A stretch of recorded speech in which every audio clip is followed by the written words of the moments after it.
আসসালামু আলাইকুম ভাই ও বোনেরা।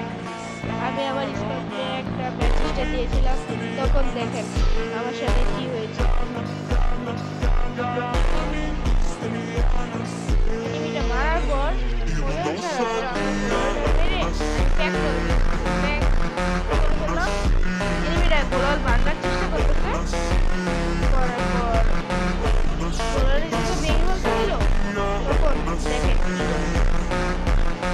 আমি এখানে লুকাইছিলাম, তারপর আসলাম, একটা মারলাম, জানলা দিয়ে লাফ দিবে, লাফ দেওয়ার পর একটা ট্যাগ মেরে ফেললাম। এখন দেখেন আমি কিল কমপ্লিট করে আবার উপরে উপরে উঠতেছি।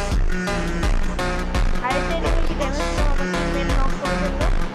তখন আমি বুস্ট রাখলাম, এনিমি মারার চেষ্টা করতে চেষ্টা করতে করতে করতে করতে আবার ঘুরতেছিলাম ঘুরতে ঘুরতে আমি আমার টিমমেটকে দিয়ে ফাইট নিতেছিল। তখন আমি এখান থেকে একটা লাফ মাইরে আমি মেরে ফেললাম একটা এনিমিকে। জোশ ছিল না? আপনারাই বলেন, কমেন্টে বললেন। তখন আমরা এরকম বসেছিলাম, আমার টিমমেট সব নৌকায় জিতেছিল। আমি কি করব, আমার একটা গ্রেনেড মেরা ড্যামেজ একটু করে ফেলেছিল। তারপর আমি ওরিয়েন্টটা মেরে ফেললাম বলে, তারপর আমি নিচে লাফ দিব, ঘোরার পরে নিচে লাফ দিব। এখন একটা এনিমি আসছিল, আমরা নিচে লাফ দিতেছি। লাফ দেওয়ার পরে এনিমিকে অনেক ড্যামেজ দিয়েছিলাম।